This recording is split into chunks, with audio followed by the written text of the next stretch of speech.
Welcome student. तो ये जो लोअर पीसीएस का जो एग्जाम है,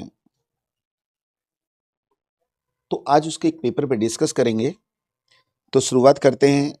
काफ़ी लोग मेरे साथ जुड़ भी चुके हैं। तो लोअर पीसीएस के जो स्टूडेंट हैं, बहुत सही से आंसर आप लोगों को देना है। कोर्स पेपर में 40 क्वेश्चन रखे गए हैं और कॉमन क्वेश्चन है 40 क्वेश्चन। इसमें करंट अफेयर, रीजनिंग, मैथ, पूरा जनरल स्टडी, उत्तराखंड, हर सेक्शन को टच किया है। यहाँ पर बहुत ही अच्छे लेवल के क्वेश्चन हैं। तो आज आप लोग एक काम करेंगे, कॉपी ले लीजिए। कॉपी में देखना, लिखते रहना कि आपने कौन सा क्वेश्चन अटेम्प्ट किया है और उसका क्या आंसर दिया है, और फिर बाद में देखना कि आपके कितने सही होते हैं। यही पेपर मैंने लोअर पीसीएस की ऑफलाइन बैच में अभी लिया था। तो फॉर्म तो बहुत बच्चों ने भरे हैं, लेकिन मैं कई बार देख रहा था कि 40 में से 15 सही हैं और 25 गलत है। अगर हमें लगता है कि क्वेश्चन हमसे नहीं आता है तो उस क्वेश्चन को छोड़ा जा सकता है। 4 विकल्प इसमें होते हैं। 4 विकल्पों में यदि आपको लगता है कि ए और बी में से कोई हो सकता है तो आप रिस्क लें, और हमें चारों में से किसी का भी नहीं पता है तो ऐसे में रिस्क नहीं लेना चाहिए। बहुत ही शानदार पेपर है। क्वेश्चन करंट अफेयर से शुरुआत नहीं, चलो ज्योग्राफी का एक क्वेश्चन दिया है। ये ज्योग्राफी और इकोनॉमिक्स दोनों में आता है। ताती पाका तेल शोधनशाला यानी जो रिफाइनरी होती है वो यहाँ पर कहाँ पर बनाई गई है, किस स्टेट के अंदर है, और मैं आपको इंडिकेट कर देता हूँ। ये जो ताती पाका तेल शोधन रिफाइनरी है ये ओएनजीसी की है, ओएनजीसी। तो ये किस स्टेट के अंदर है, किस स्टेट के अंदर है? सूरज आर्या जी, दीपक जोशी, बिंदिया रानी, प्रीति गोस्वामी, हेमलता भट्ट, काफी लोग मेरे साथ जुड़ चुके हैं। तो देखिए अभी कोई भी आंसर नहीं आया है, तो आप लाइव क्लास चल रही है आपकी, तो ऐसे में आप नो लिख सकते हैं। तो ए आपका सूरज आर्या जी का नंबर आया है आंसर। लेकिन सूरज जी, क्या आपको जानकारी है, कंफर्म है आप आसाम है? चलो देखिए, इसका आंसर ए नहीं है, डी इसका आंसर है, आंध्र प्रदेश। तो ये ध्यान रखेंगे। नेक्स्ट क्वेश्चन यहाँ पर दिए गए हैं। वर्ष 2005-6 में प्रारंभ की गई भारत निर्माण योजना का अंग निम्नलिखित में क्या नहीं है? तो जो भारत निर्माण योजना, ठीक है, तो ध्यान रखना है, जो भारत निर्माण योजना है, तो जो भारत के गांव हैं उन गांव में इसका जो उद्देश्य था, जो ग्रामीण क्षेत्र हैं यहां पर इंफ्रास्ट्रक्चर तैयार करना था।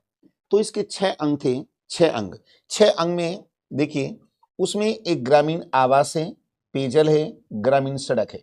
तो ये इसका आंसर है बी। सोचता नहीं है, ग्रामीण आवास, पेयजल, ग्रामीण सड़कें हैं। इसके साथ साथ इसमें विद्युतीकरण है, यानी इलेक्ट्रिसिटी एंड कम्युनिकेशन, यानी दूरसंचार। तो 6 हैं, तो ये इसका आंसर होगा। इसमें ग्रामीण स्वच्छता नहीं दिया गया है।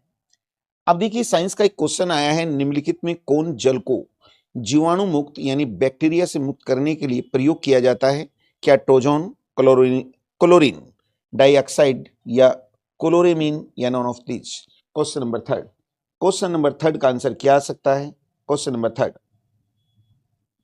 दीपक जोशी जी, प्लीज क्वेश्चन का नंबर आप डालते रहेंगे, तभी मुझे पता लगेगा कि आप कौन से क्वेश्चन का आंसर दे रहे हैं। 3 का सी। लेकिन देखिए ध्यान रखना, क्लोरीन होती है वो, क्लोरेमीन नहीं होती। तो क्लोरीन डाइऑक्साइड है।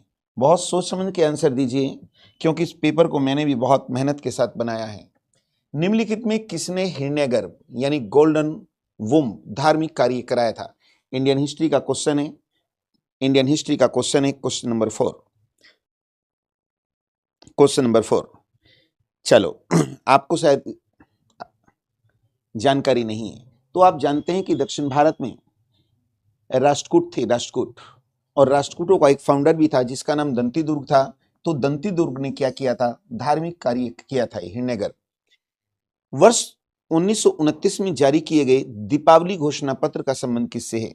1929 दीपावली घोषणा पत्र। तो देखिए, दीपावली घोषणा पत्र, स्टूडेंट मैं आपको बताना चाहूंगा, 1928 में नेहरू रिपोर्ट आई थी। नेहरू रिपोर्ट यानी मोतीलाल नेहरू के नेतृत्व में एक संविधान बनाया गया था। तो उसमें डोमिनियन स्टेट की बात की गई थी, डोमिनियन स्टेट की बात की गई थी, यानी एक तरीके से अर्ध स्वतंत्र राज्य।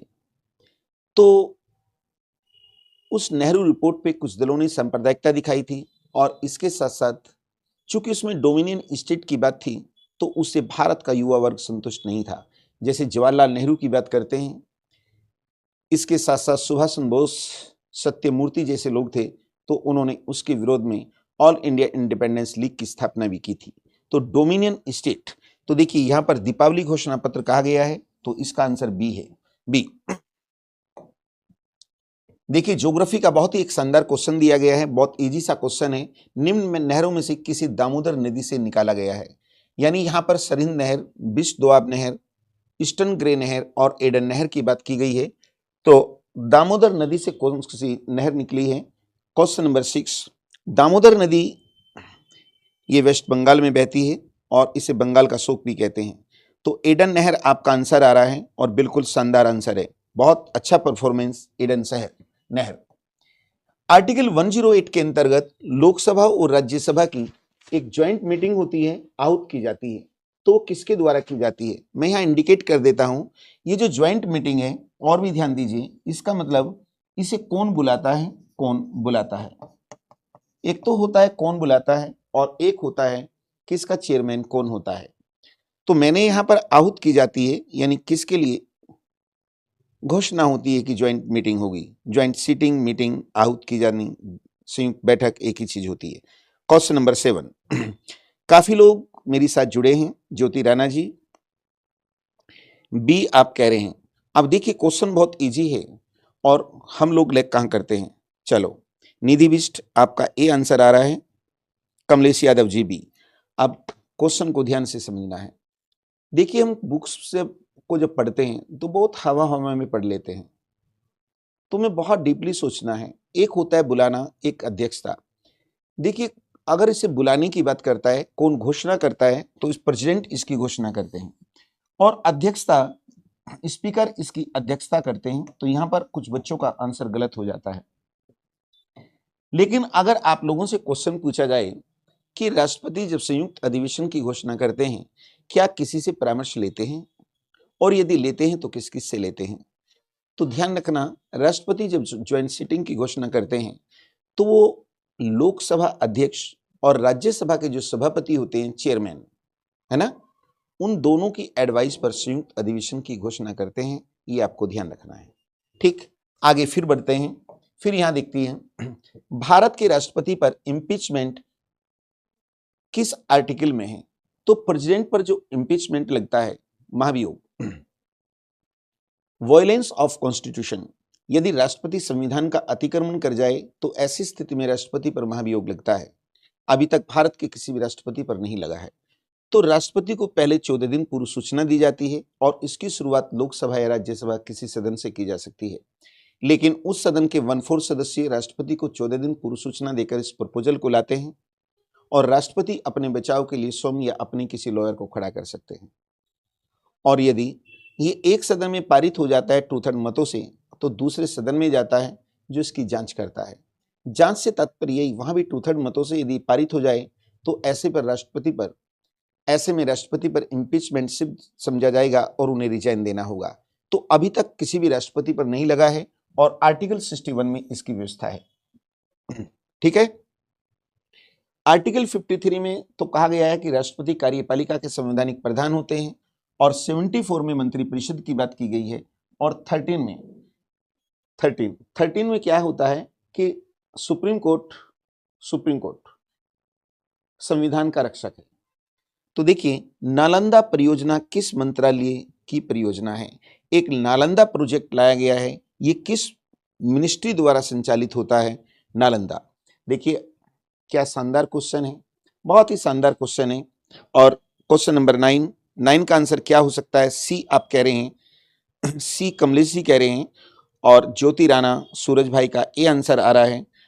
आप डरिए मत सभी लोग, बिंदिया रानी बी आ रहा है, सभी के आंसर अलग अलग आ रहे हैं। लेकिन ध्यान रखना, जो माइनॉरिटीज होती हैं, माइनॉरिटीज से नालंदा परियोजना का संबंध है। यानी इस परियोजना का उद्देश्य होता है जो माइनॉरिटीज हैं, अल्पसंख्यक में कौन आते हैं? सिख, बौद्ध, जैन और मुस्लिम आते हैं। तो जो माइनॉरिटीज हैं यानी अल्पसंख्यक, इनके लिए हायर एजुकेशन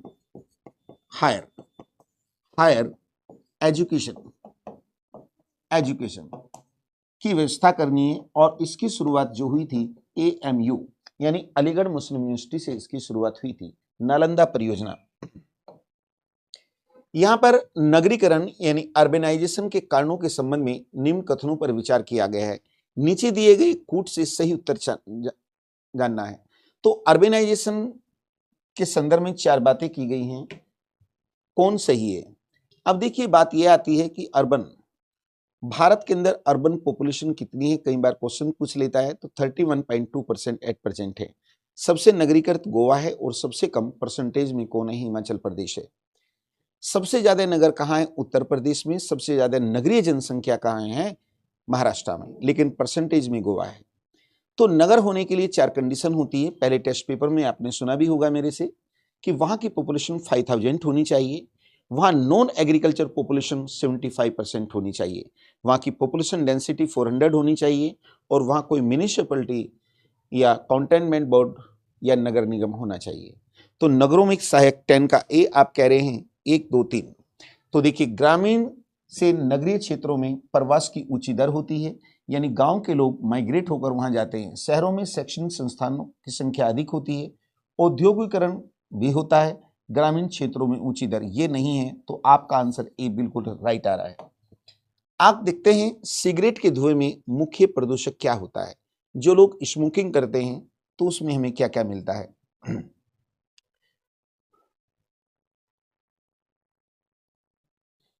ये निकोटीन है। तो क्या क्या मिलता है आप देखिए। 11 क्वेश्चन, चलो बहुत ही आसान हो जाता है। B, carbon monoxide and nicotine. तंबाकू में निकोटीन होती है।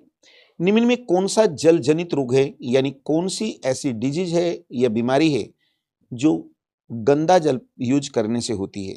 क्या चिकन पॉक्स होता है, या मलेरिया होता है, या कॉलेरा होता है, या ट्यूबरक्लोसिस? तो बरसात के महीने में ये प्रॉब्लम ज्यादा क्रिएट होती है। और सही आंसर ज्योति पांडे का आ रहा है, ज्योति पांडे सी। क्योंकि हैजा जो होता है, हैजा वो गंदा पानी पीने से हैजा होता है। नेक्स्ट, विजन 2020 फॉर इंडिया जो दस्तावेज है उसका संबंध किससे है? विजन 2020 फॉर इंडिया है ना, जो दस्तावेज है उसका संबंध किससे होता है? क्वेश्चन नंबर 13 का आंसर क्या हो सकता है? कोशिश कीजिए, 1 मिनट में क्वेश्चन आपको कराया जा रहा है। सुमित भारद्वाज, हेमलता भट्ट, निधि बिष्ट। तो बी आप कह रहे हैं, लेकिन ध्यान रखना विजन 2020 का जो उद्देश्य है पोवर्टी, यानी इसका जो आंसर डी है गरीबी उन्मूलन, यानी गरीबी को समाप्त करना है, ये इसका आंसर था। ये इसका आंसर। तो कुछ क्वेश्चन ऐसे होते हैं जिन्हें हम विविध क्वेश्चन कहते हैं, किसी सब्जेक्ट में नहीं दिए जाते। तो ऐसे क्वेश्चन बहुत यहाँ पर दिए गए हैं।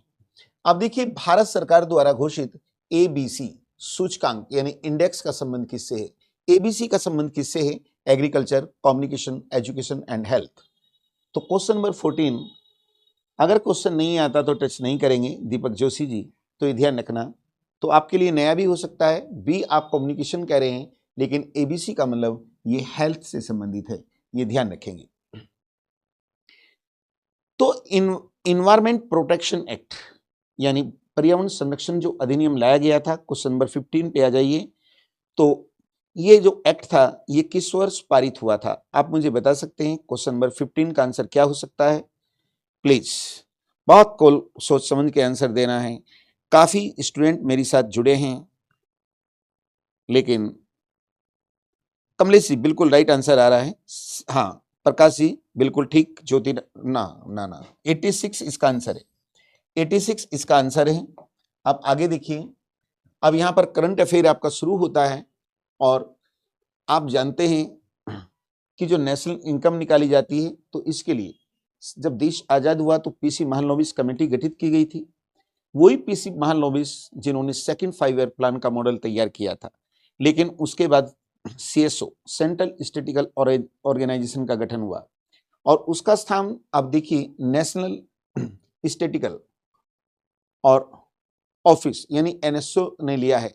तो 2024-25 की जो हमारी जीडीपी ग्रोथ रेट है उसका टारगेट क्या रखा गया है? तो आप लोगों का आंसर जो बी आ रहा है, नीलम मुकेश 16। देखिए 20 का आंसर है, पूजा ए नहीं है तो 6.4।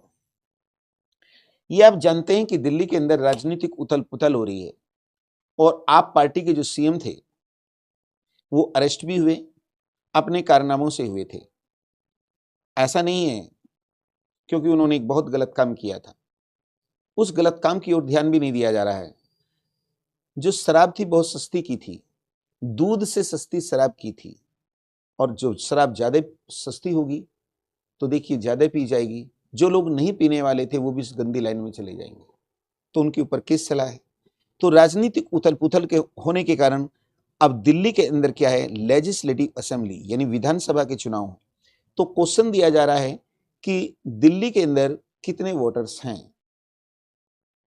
तो जब संविधान बनाया गया था उस समय वोट डालने की आयु 21 ईयर थी, लेकिन 61 अमेंडमेंट के द्वारा एज 18 वर्ष कर दी गई है।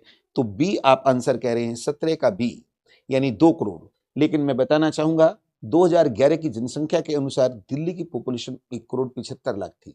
तो इसका आंसर है ए यानी 1 करोड़ 55 लाख से अधिक है। ठीक, आगे देखते हैं। भारत में पहला खो खो विश्व कप 2025 कहां नहीं, यह है कब होगा, कब? तो देखिए खो खो जो वर्ल्ड कप 2025 का है उसका आयोजन भारत में होगा। तो भारत में होगा, ये कब से कब तक होगा? यहाँ क्वेश्चन करंट अफेयर को थोड़ा चेंज कर दिया गया है। तो क्वेश्चन नंबर 18 का आंसर क्या आ सकता है? प्रीति गोस्वामी। तो कोई आंसर अभी तक सामने नहीं आया है, कोशिश कीजिए। 13 से 19 और निधि बिष्ट कह रही हैं भाई जैन तो लिख रहे हैं आंसर।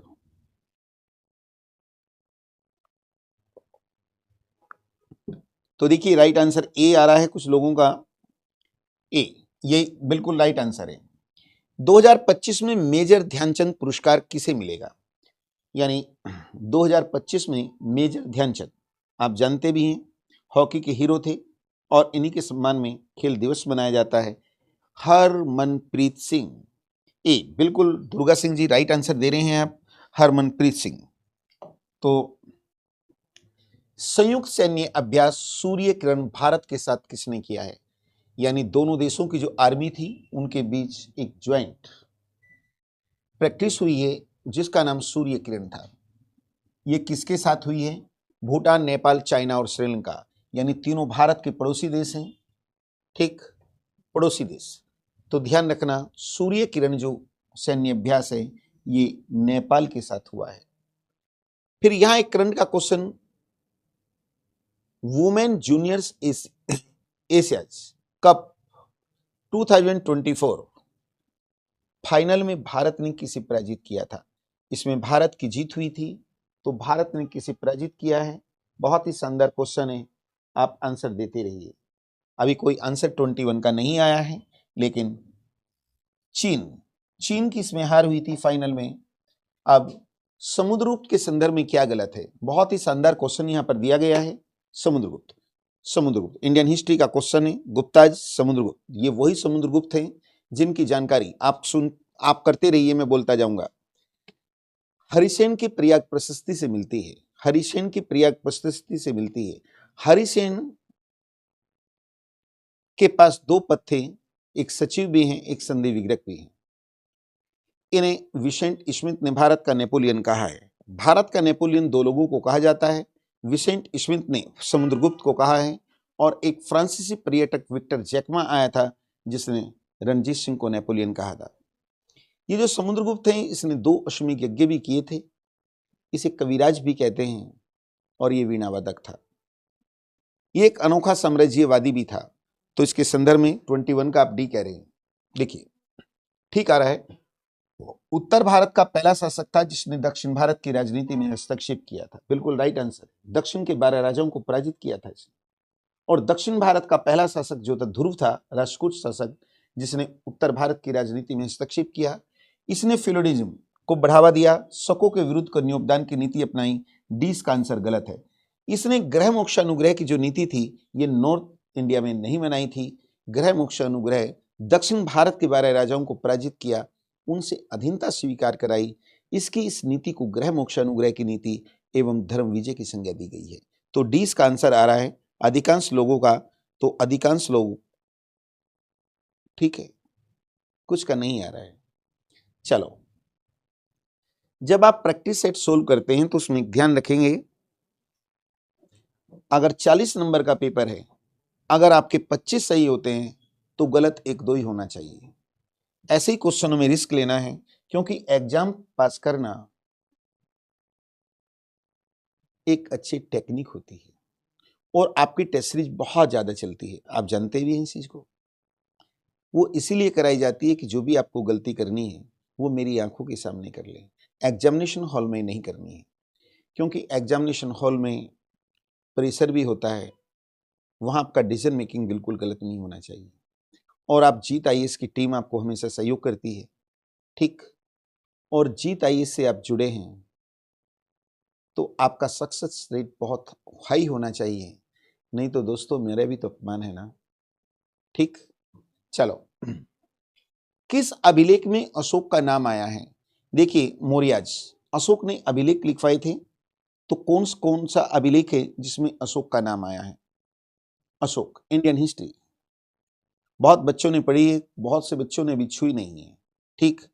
तो इसके अब आप सी आंसर कह रहे हैं, लेकिन ध्यान रखना है अशोक के 4 अभिलेख हैं, मास्की, गुर्जरा, नेट्टूर और उड़नगोलन। इसमें अशोक लिखा है, अशोक का नाम आया है, तो ये आंसर है। ये जो शाहगोरा है, मैं बताना चाहूंगा, शाहगोरा यूपी के गोरखपुर डिस्ट्रिक्ट में है और अशोक का मात्र एक अभिलेख ये ऐसा है जो ताम्रपत्र पर है, कॉपर एडिक्ट है, कालसी उत्तराखंड में है। और इसमें और एक महास्थान बंगाल से मिला है, उसमें अशोक कहता है कि मैं दुर्भिक्ष के समय अन्नदान करता हूं। मौर्य काल के संदर्भ में क्या सही है? सती प्रथा का प्रारंभ हुआ, देखिए बिल्कुल गलत है, क्योंकि सती प्रथा का पहला एडिक्ट 510 ईस्वी में भानुगुप्त का है ना, एरन अभिलेख। पर्दा प्रथा का प्रारंभ हुआ, ये बिल्कुल ठीक है। देखते हैं 9, ये गुप्त काल में होगा, मौर्य काल की बात हो रही। शूद्रों की आर्थिक स्थिति में सुधार हुआ, उपरोक्त सभी। देखिए इस समय क्या हुआ, कौटिल्य वर्णव्यवस्था में विश्वास करता है, मौर्यों का कॉन्सेप्ट उसी ने दिया था। उसने ब्राह्मण, क्षत्रिय, वैश्य और शूद्र सभी को आर्य कहा है और कहा आर्य का दास नहीं बन सकता। तो इस समय शूद्रों की आर्थिक स्थिति में सुधार इसलिए हुआ है क्योंकि अभी तक शूद्रों का काम उपरोक्त वर्णों की सेवा करना था, लेकिन यहां शूद्रों का काम क्या है? कृषि यानी agriculture, animal husbandry and commercial activity, यानी कृषि, व्यापार, कृषि, पशुपालन और वाणिज्य था। इनसे शूद्र अपनी आजीविका चलाते थे। आजीविका को वृत्ति कहते हैं, वृत्ति से वार्ता बना है, तो वार्ता सब शूद्रों के लिए बना है। तो शूद्र जब इन कामों को करेंगे, कृषि, पशुपालन और वाणिज्य, तो इनकी आर्थिक स्थिति में सुधार हुआ है। सी इसका आंसर है। मोहम्मद गोरी को सबसे पहले किसने पराजित किया था? तो देखिए यहां पृथ्वीराज चौहान, पृथ्वीराज फर्स्ट है, पृथ्वीराज सेकंड है, पृथ्वीराज थर्ड है और भीम सेकंड है। क्वेश्चन नंबर 25 बहुत ही इजी क्वेश्चन है। 25 का डी आंसर दे रहे हैं कमलेश यादव जी, पूजा नेगी। देखो ये क्वेश्चन मैंने पढ़ाया भी आपको, तो चलो अब देखिए, ये जो पृथ्वीराज थर्ड है इसी को हम पृथ्वीराज चौहान कहते हैं, चौहान। और इसने 1191 में तराइन के पहले युद्ध में गोरी को पराजित किया था। हाँ, लेकिन ये जो भीम सेकंड है ये गुजरात का चालुक्य शासक है, इसे मुल्लाज सेकंड भी कहते हैं। इसने 1178 में कासहद के मैदान में गोरी को करारी हार दी थी, तो गोरी को सबसे पहले पराजित भीम सेकंड ने किया था। अब देखिए, एक होता है इको मार्क और एक होता है एग मार्क। इको मार्क एक मिट्टी के घड़े की आकृति होती है जो प्रोडक्ट के ऊपर लगी होती है, मिट्टी के घड़े के समान। इको मार्क का मतलब होता है कि जो प्रोडक्ट है ये इको फ्रेंडली है, अर्थात ये इन्वायरमेंट को नुकसान नहीं पहुंचाएगा। लेकिन यहां पर लिखा है एग मार्क, 26 एग मार्क। तो एग मार्क का आंसर क्या हो सकता है? आप लोगों का आंसर ए आ रहा है, बिल्कुल ठीक। ए फॉर एग्रीकल्चर होता है, यानी जो कृषि उत्पाद होते हैं उस पर एग मार्क लगा होता है। नेक्स्ट आगे की ओर देखिए, अशोक के किस अभिलेख में उसके बौद्ध होने का प्रमाण है? क्या शानदार क्वेश्चन दिया गया है। देखिए, साहगोरा मैंने अभी डिस्कस किया था आपसे, ताम्रपत्र पे यूपी के गोरखपुर में है, महास्थान वेस्ट बंगाल में है। इन दोनों में कहता है कि दुर्भिक्ष के समय अन्नदान करता हूँ। लुम्बिनी नेपाल में है, इसे रुमन देवी कहते हैं, जो अशोक की आर्थिक नीति को बताता है। यानी अशोक कहता है कि मैंने यहाँ का टैक्स रेट 1/6 से 1/8 किया था। भाई बुद्ध की जन्मस्थली थी और ये बुद्ध को मानता था। ये जो भाबरू शिलालेख है ये राजस्थान में है। अभी तक आंसर 27 का किसी का भी आया है। चलो, भाबरू जो है राजस्थान में है, इसमें बुद्ध धम्म संघ का प्रयोग किया गया है। बुद्ध धम्म संघ ये अशोक का सबसे बड़ा भी है और बुद्ध धम्म संघ का उल्लेख है, यानी एक स्पष्ट प्रमाण है कि अशोक बौद्ध धर्म को मानता था। अब यहां पर हिंदू ग्रोथ रेट की बात आई है कि हिंदू ग्रोथ रेट का मतलब क्या होता है। क्या राष्ट्रीय आय यानी जीडीपी, क्या जनसंख्या वृद्धि दर यानी पॉपुलेशन ग्रोथ रेट, या पर कैपिटल इनकम, या हिंदुओं की प्रजनन दर। तो देखिए क्या आंसर आप लगाएंगे। क्वेश्चन नंबर 28 का आप कह रहे हैं सूरज आर्या जी, हिंदुओं की प्रजनन दर। अभिषेक डांगी, प्रीति गोस्वामी, जलवा है प्रीति तुम्हारा, वेरी गुड। हाँ, राष्ट्रीय आय से संबंध है। ये क्वेश्चन जानबूझ के डाला गया है, ये जानबूझ के डाला गया। यहां पर जो ये नाम दिए गए ये मैनुअल क्वेश्चन मैंने लिखा आप लोगों को कंफ्यूज करने के लिए, तो इसका आंसर ए है। अब देखिए 2011 की जनगणना के आयुक्त कौन थे, यानी यहां सेंसस कमिश्नर। क्वेश्चन बार बार पूछा जाता है। बी आप कह रहे हैं सी चंद्रमौली। देखिए अगर 1991 की बात 2001 की बात करते हैं तो जे के बाठिया थे, और 2011 की बात करते हैं तो सी चंद्रमौली राइट आंसर है। ये क्वेश्चन कई बार पूछा जाता है। अब इंडियन कॉन्स्टिट्यूशन का एक बहुत ही शानदार क्वेश्चन है, निर्वाचन आयुक्त। देखिए 1+2 आप थोड़ा सा समझिए, बाद में आप इसका आंसर देना।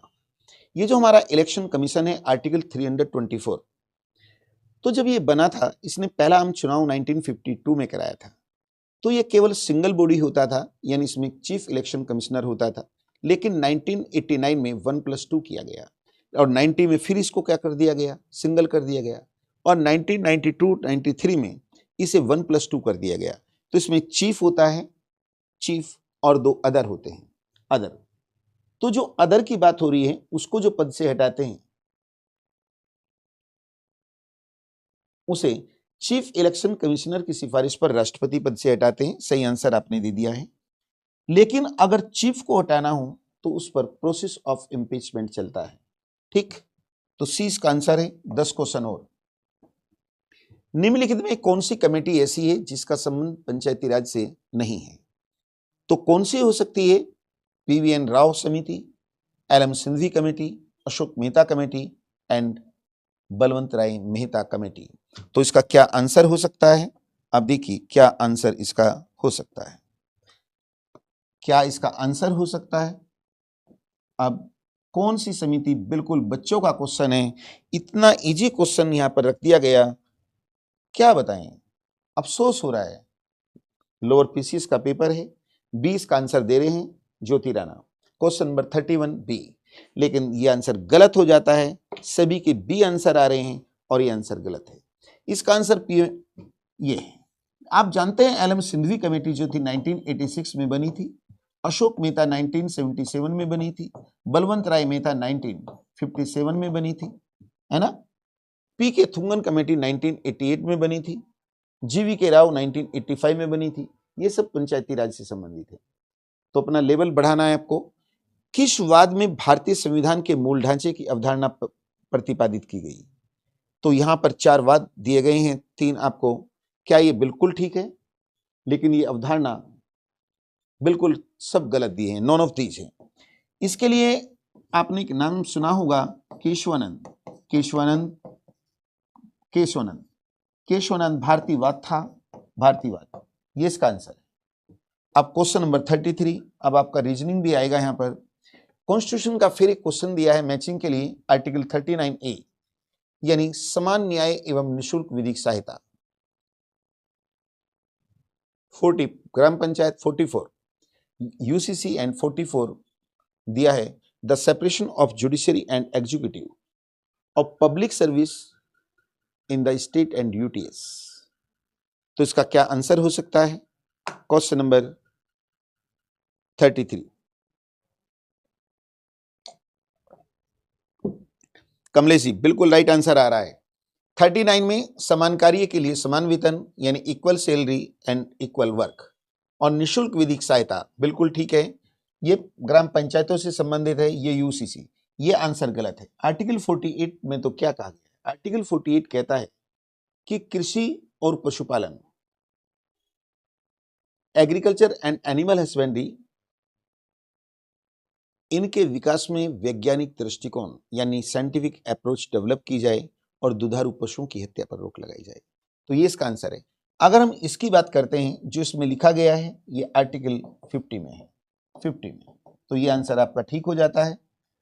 वर्ष 1962 में चीन युद्ध से पूर्व, देखिए उत्तराखंड के क्वेश्चन है, ऐसे इजी से क्वेश्चन मिले और मैंने टिपवा दिए यहां पर। क्वेश्चन नंबर 34 सब लोग जानते हैं।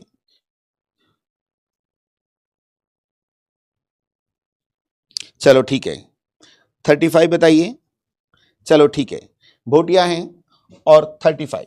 उत्तराखंड के अंदर सबसे ज्यादा जो क्रॉप उगाई जाती है वो गेहूं है, यानी उत्तराखंड के अंदर जो टोटल एग्रीकल्चर है उसका 33% ये। अब आगे की ओर बढ़ते हुए, कौन उत्तराखंड राज्य की सबसे, चलो नंदा देवी है। अब यहां रीजनिंग का एक क्वेश्चन दिया गया है, रोहित, क्वेश्चन अपने आप से कीजिए, रोहित, रोहित। देखिए रोहित के लिए 34 शब्द प्रयोग किया गया है, तो मुकेश के लिए क्या किया जाएगा? MUKES। तो बच्चों जब भी ये क्वेश्चन आते हैं तो इनके हमें नंबर लिखने होते हैं। चलो आप अपना भाग्य आजमाइए, खुद से कीजिए, क्या आंसर हो सकता है?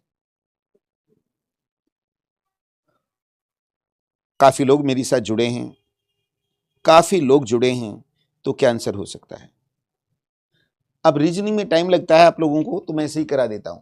देखिए आर आता है 18 पोजीशन पे, ये 15 पे आता है, ये किस पे आता है? ये 8 पे आता है, ये 9 पे, ये 20। तो यहां थोड़ा कुछ चेंज किया गया है इस बार। 1 और 8 9 और 1 10 और 5 15 और 8 23 और 9 32 और 2 34 में 0 जोड़ेंगे 34। तो ऐसे ही क्या करेंगे, ये 13 पोजीशन पे आता है, ये 21 पे आता है, ये 11 और ये 5 पे आता है और ये 19 पे। इनको जोड़ते हैं, 1 और 3 4 6 7 8 9 और ये कितना हो जाएगा? 9 14 15, इसमें 15 में 9 जोड़ेंगे तो क्या आ जाता है? 24, और इसका आंसर हो गया ये। अब फिर आगे की ओर बढ़ते हैं, ये डिसीजन मेकिंग का क्वेश्चन है। देखिए ऑफिसर जो होते हैं, आपने देखा होगा सीसेट IAS और PCS में, सीसेट में डिसीजन मेकिंग होते हैं। तो आपको कोई सिचुएशन दी जाती है, तो ऐसे में आप क्या करेंगे? आप बोधगया में हुए सीरियल बम ब्लास्ट स्थल पर हैं और आप उन लोगों में से हैं जो घायल नहीं हुए हैं, यानी आपको कोई नुकसान नहीं पहुंचा है। एक त्वरित अनुक्रिया के रूप में आपकी पहली प्राथमिकता क्या होगी? एक बम ब्लास्ट हुआ है, आप बिल्कुल भी आपको इंजरी नहीं हुई है, क्या आप पुलिस को बुलाएंगे या अपनी सुरक्षा सुरक्षित करेंगे या एम्बुलेंस को बुलाएंगे या घायलों की सहायता करेंगे? देखो ये सिद्धांतों की बातें हो रही है यहाँ पर, और आपको निर्णय लेना है। और सच तो ये है कि सूरज आर्या, निधि बिष्ट, राकेश, अभिषेक, ज्योति, कमलेश यादव, सच तो ये है कि आप भाग जाएंगे और कहेंगे अरे अरे वो ठीक है जान बची भाई, लेकिन आपको बताना होगा करेंगे क्या? घायलों की सहायता करेंगे। कुछ लोग कह रहे हैं एम्बुलेंस को बुलाएंगे, कोई कह रहा है पुलिस को बुलाएंगे। देखिए ये आपके विवेक पे डिपेंड करता है कि आप किसी की मदद करना चाहते हैं या नहीं। ऐसा कोई लॉ नहीं है कि आप मदद करें, लेकिन इंसान होते के नाते आपको मदद करनी चाहिए। राकेश जी ने बिल्कुल कह दिया भाई हम तो अपनी सुरक्षा करेंगे, लेकिन राकेश भाई जो होना था हो चुका है। कुछ लोग कहेंगे पुलिस को बुलाएंगे, पुलिस को तो क्या करेगी पुलिस, वो तो जो होना था हो गया। जो मरने वाले थे उनको भी मरने दो, लेकिन जो घायल हैं उनकी सहायता करेंगे आप लोग कह रहे हैं। कैसे करोगे भाई सहायता? आप डॉक्टर हो, अरे एम्बुलेंस को बुलाओगे। उनकी सहायता करनी है ना, तो सहायता करने के लिए आपको एम्बुलेंस बुलाना है, ये इसका आंसर है। ठीक है, एम्बुलेंस, एम्बुलेंस। नेक्स्ट आगे की ओर बढ़ते हुए लास्ट पेज 2 क्वेश्चन। यहां पर एक सीरीज आपको दी गई है, इस सीरीज में कौन सा नंबर एक्स्ट्रा ऑर्डिनरी या गलत है, और एक सीरीज ये है। तो क्वेश्चन नंबर 39 आपको पहुंचने में वहां पर समय लगेगा। तो देखिए ये 1 है, तो 1 का 1, फिर 4 है, 4, चलो 1। अब यहां पर 4 है, 4 यानी 2 इंटू 2। अब यहां पर क्या है, यहां 25 है, तो यहां 3 का 3 होना चाहिए। 3 इंटू 3 इंटू 3, ये 1 का 1, 2 का स्क्वायर, 3 का क्यूब, तो यहाँ क्या आएगा 27। अब क्या आएगा 4 का 4, यानी 4 इंटू 4 इंटू 4 है ना, और इंटू 4, तो 256 होता है, आ गया। फिर 5 का 5, इस तरीके से क्वेश्चन किया गया। तो इसका आंसर क्या है, ये गलत है, यहाँ पर 27 आना है। फिर क्वेश्चन नंबर 40 दिया गया है, बहुत ही बेबी क्वेश्चन है, बिल्कुल बच्चों का क्वेश्चन है। क्या हो सकता है 40 का सी, आप कह रहे हैं 40 का सी, प्रीति गोस्वामी, और राइट आंसर दे रहे हैं। यहां पर एक्चुअली में क्या हो रहा है, 3 इंटू 5 ये आ गया, 5 इंटू 7 ये। अब 7 में क्या मल्टीप्लाई करें किया जाए, तो 7 इंटू 9 आ जाएगा, और इसका आंसर क्या है 9।